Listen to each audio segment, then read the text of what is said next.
Fala pessoal, bem-vindos à aula número 2 do curso de Price Action. E nesta aula nós vamos ver a diferença entre Price Action e a análise técnica clássica. Quando você começa no trading, a primeira coisa que você ouve é a seguinte divisão. Bom, você pode operar ou pela análise técnica ou pelo tape reading, ou leitura de fluxo, etc. Aquela tela cheia de números passando, etc. E quando você toma o primeiro contato com a análise técnica, que é a análise técnica clássica, que ela existe há muitos anos, há séculos, você começa a notar que ela tem alguns indicadores. O primeiro indicador, o mais conhecido de todos, primeiro que a gente toma contato, são as médias móveis. Você pode operar com uma média móvel, duas médias móveis, pode operar cruzamento de média móvel, três médias móveis, quando elas saem alinhadas. Aliás, a agulhada do Didi famosa é baseada nisso, etc. E aí a gente pergunta, bom, da onde saiu a análise técnica? Esses indicadores todos que fazem a análise técnica saíram de onde? Saíram do price action. Na verdade, a primeira coisa que existiu foram os candles, depois uma análise sobre esse movimento dos candles. E com base no comportamento dos preços, criou-se a análise técnica clássica, os indicadores, etc. Vamos dar uma olhadinha aqui. Eu preparei uma tela para você entender bem isso aqui. Então, eu desenhei alguns candles aqui. Está mal desenhado, mas dá para entender. Então, eu tenho três candles de alta e um candle de baixa. Então, digamos que eu queira calcular uma média móvel aritmética de 3 períodos. Né? Para exemplificar, para não ficar muito extenso. Como é que a sua plataforma, como é que é o cálculo da média móvel? Bom, média aritmética você sabe. Você pega um conjunto de valores, divide pelo número de ocorrências. Então, aqui eu vou pegar 3 valores e dividir por 3. Então, digamos que este candle, eu tenho os preços de fechamento aqui, para facilitar, vamos imaginar que este primeiro candle fechou no valor de 20, o segundo candle fechou no valor de 30 e o terceiro candle fechou no valor de 40. Sem nenhuma escala, só para a gente ter uma ideia de como é que se raciocina para calcular a média móvel. Então, esse aqui fechou em 20, esse em 30, esse em 40. Eu venho aqui, vou fazer as contas, né? Continha demais, simples, né? E vou fazer o cálculo.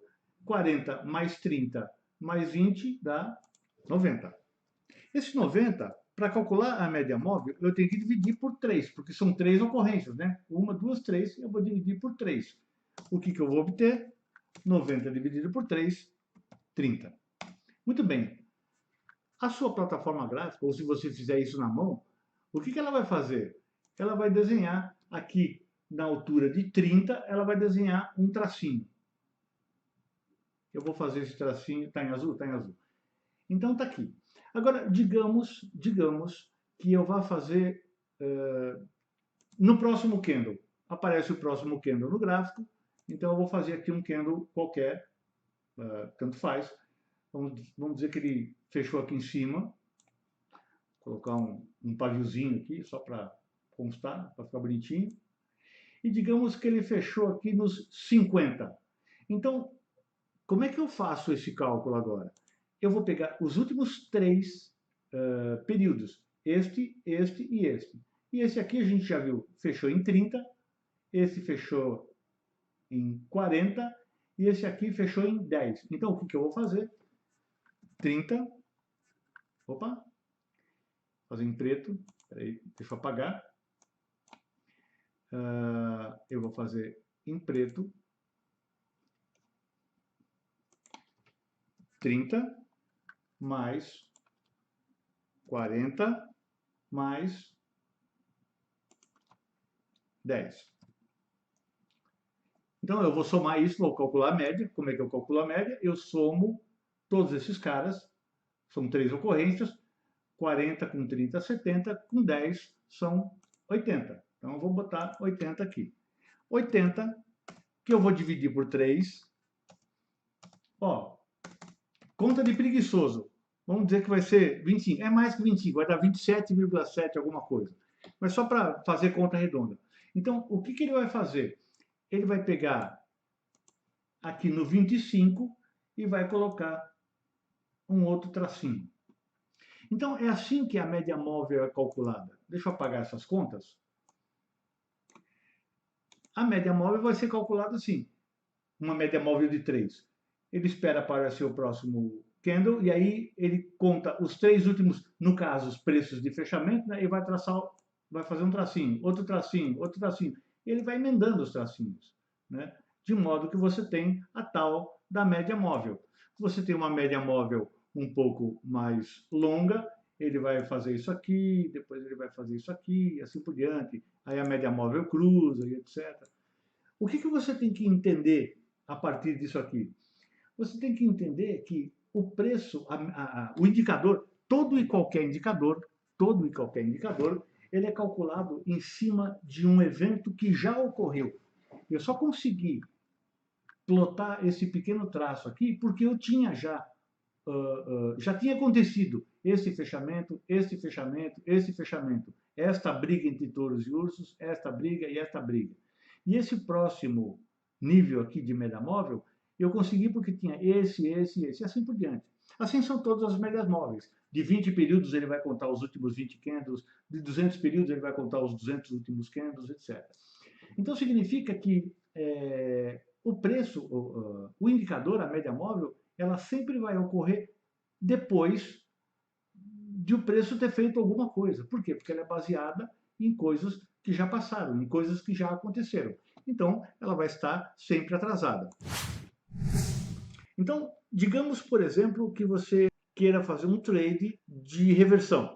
Então, o preço sobe, sobe, sobe, depois ele desce, e você quer pegar esta perna de descida porque você gosta de, digamos, operar a reversão. Se você operar com indicadores, como você já sabe que o indicador está sempre atrasado, então, primeiro o preço reverte, isso vai aparecer nos candles, depois o indicador, que é calculado com base nos preços que já ocorreram, passados, o indicador vai anotar esta reversão. Ou seja, ele vai chegar depois que o preço reverteu. Dependendo do comprimento da média móvel, bem depois que o preço reverteu. E qual o problema disso? O problema é que você vai entrar atrasado no trade, né? Então, imagina que você usa dois indicadores, o preço vem, volta, um preço, a média mais curta desce primeiro, a média mais longa desce depois, elas vão se cruzar, você vai esperar o preço fechar, o candle fechar, e aí no rompimento já passou um montão, você perdeu um monte de ponto. Então, a diferença entre você que opera price action e você que opera indicadores, dependendo do seu estilo de trade, de scalp, esse tipo de coisa, quando você está entrando, o cara que opera price action já está saindo com o lucro no bolso da operação, né? Então, você vai ver que price action tem vantagens e tem desvantagens, isso a gente vai ver numa próxima aula. Mas o que você tem que ver agora é que a análise técnica se diferencia do price action por utilizar indicadores. E esses indicadores são baseados nos movimentos que o preço faz, né? Ou preço ou volume, né? Então, os indicadores vão estar sempre atrasados e os preços, o price action, vai estar sempre em cima no momento daquilo que está ocorrendo com o preço, né? Então, essa é a diferença básica. Agora, análise técnica é melhor? Não necessariamente. Price action é melhor? Não necessariamente. Análise técnica é pior? Não. Price action é pior? Não. Cada um é adequado para um tipo de coisa. Você pode ser bastante lucrativo utilizando indicadores. Por exemplo, se você é um trader que gosta de fazer longas tendências, etc., você usa lá o High-Low. High-Low é um indicador, rastreador de tendência, excelente, excepcional, é um dos melhores que eu já vi para fazer isso. Então, você precisa do Price Action? Não, não precisa necessariamente do Price Action. Mas, se você conhecer o Price Action, se você conhecer os conceitos de suporte, resistência, candles de reversão e etc., esse conhecimento pode ajudar você, inclusive, a reforçar, a confirmar a virada, por exemplo, do high-low ou o cruzamento da média móvel. Então é sempre importante você conhecer o price action como um conhecimento de base e você pode utilizar esse conhecimento sozinho, só ele, fazer o tal do naked trade, em gráfico sem nada, ou pode usar ele para confirmar os movimentos indicados pelos indicadores, né, de análise técnica. Ok? Bem, essa foi a aula. Você agora já sabe a diferença entre um price action e uma análise técnica. Análise técnica, só recapitulando, é aquela que utiliza indicadores, e esses indicadores são baseados em preço e ou volume, né? O VWAP, por exemplo, é um indicador misto, que usa preço e volume. O OBV é um indicador que usa volume. A média móvel usa só preço. E assim você tem vários indicadores, MACD, vendas de Bollinger, etc. E o Price Action não usa absolutamente nada. Ele usa somente a interpretação das forças de compra e de venda que ficam desenhadas no gráfico. Ok? Então, espero que você tenha entendido, espero que você tenha gostado desta aula e a gente se vê numa próxima aula. Tá bom? Então, é isso aí. Até mais. Um abraço. Tchau. Gostou do vídeo? Espero que sim. Ainda temos muito mais. Se você estiver dentro do portal do Trader, em nossa plataforma educacional, basta seguir a sequência sugerida para assistir às próximas aulas. Se você estiver no YouTube, temos um link na descrição para você conhecer a nossa plataforma educacional, onde você vai ter acesso às perguntas de fixação, ao nosso material de apoio, o relatório de desempenho e uma comunidade inteira para te ajudar, além dos especialistas aqui do nosso portal do Trader. Tudo de graça. Não esqueça de dar um like e de se inscrever no nosso canal. Essa aula é totalmente gratuita e a melhor forma de contribuir com o nosso trabalho e ajudar aos outros traders é compartilhando este vídeo. Ah, só mais uma coisa. Para acompanhar a próxima aula é só clicar neste vídeo aqui.